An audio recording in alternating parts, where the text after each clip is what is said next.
can a German sociologist like Max Weber comment on it? Does he have the right to comment on the caste system?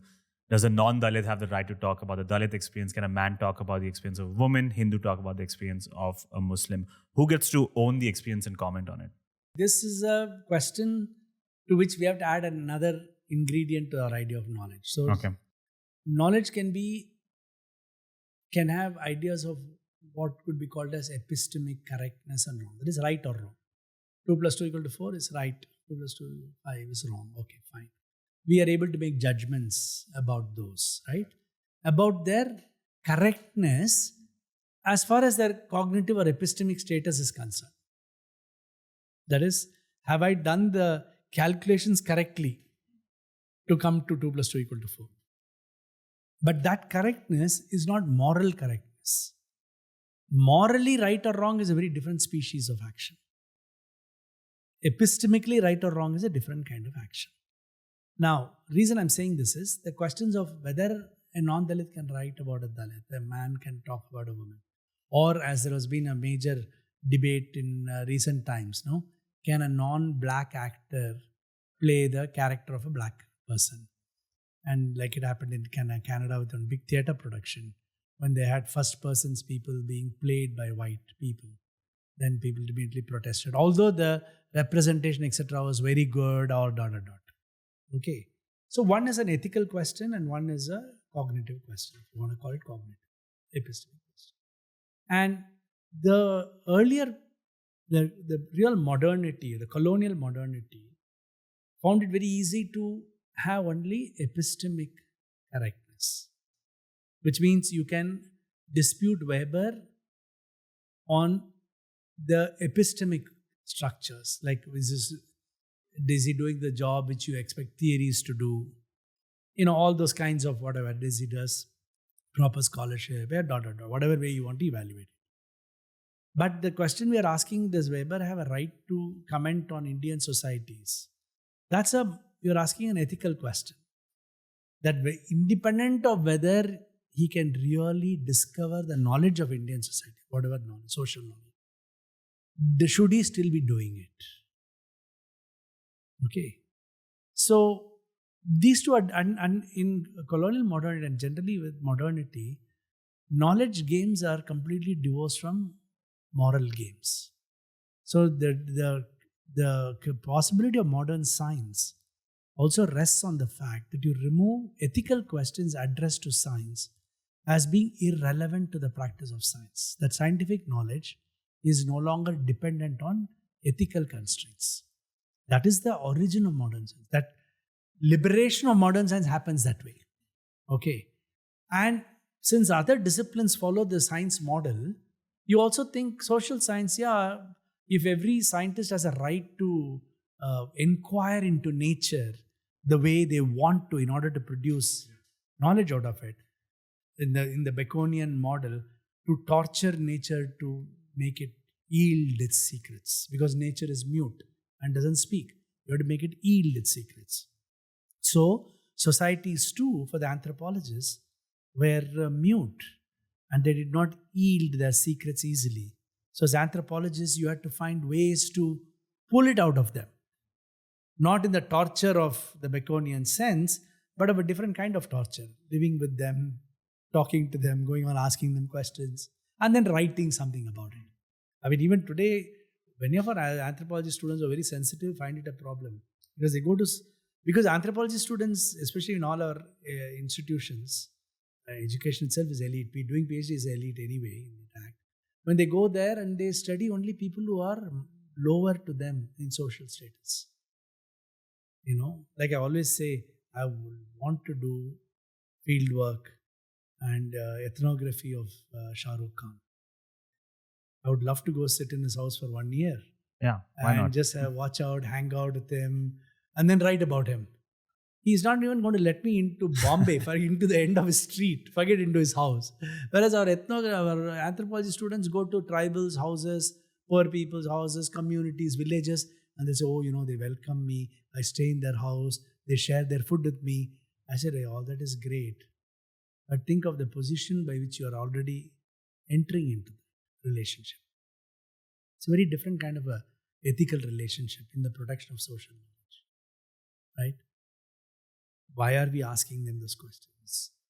And at the end of it, I'm writing my thesis or I'm writing a research paper and you don't get anything out of it. The people who are there. So all these questions become important. I'm not saying therefore one shouldn't do anthropology. I'm just saying one has to be more sensitive to what one does. And anthropology does it. As a discipline, it has been, I think, one of the most developed, ethically developed discipline of all modern disciplines. Far more understanding of this process, changing methodologies in the discipline in order to accommodate all this. Whereas science continues with the fact that there is no moral responsibility of a scientist to nature, because they are only questioning natural processes without even recognizing those natural processes are affecting human beings, and therefore there is an ethical question anyway, whether of nature or of humans. So what I'm trying to say is that for Weber, you could say, does he have a right? Does he have an ethical right?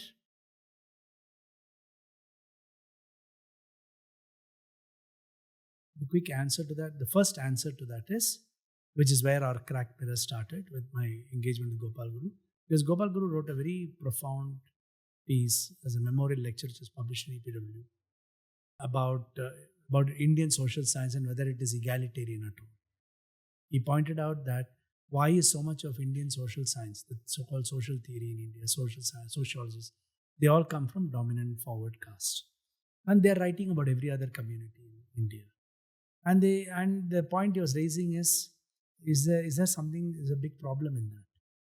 Because it seems to fall into this trap that only certain communities, certain kinds of people can do theory, and others are only subjects of experience for you to theorize upon. So already you've established a hierarchy. You have established a hierarchy. And not only hierarchy, you are saying that the people whom you are studying are your subjects of experience, but they don't have the capacity within themselves to reflect on their own experience. Or their experience, or even the other person's experience. So in a way, you're enabling the caste hierarchy while studying it. Exactly. If this one. Okay, so that was his critique. Very interesting. Like Gandhi did experiments on caste, but Ambedkar was living. Exactly. So there is a major question of lived experience with Ambedkar and Gandhi there. But the point is, he was also, therefore he coined the term theoretical Brahmins and empirical Shudras. The point was that the Brahmins take on the theoretical status where they can theorize about everybody else, but the Dalits are forced to remain in the state of just subjects of experience, that they are only subjects whom we can look at and write about and make sense of and explain and even support them. It's not a question of, just looking down. It could be anything, even analyzing and saying whatever, it doesn't matter. The representation of it's a question of representation.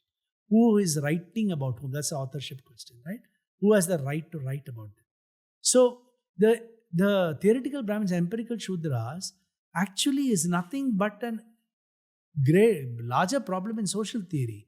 Theoretical Europeans and empirical Asians and Africans. That Asians, for example, let's say in the Indian societies, we would all live under caste structures and religious structures. But we can't theorize about it. Or at least the discipline does not accept it. It's not that we can't theorize.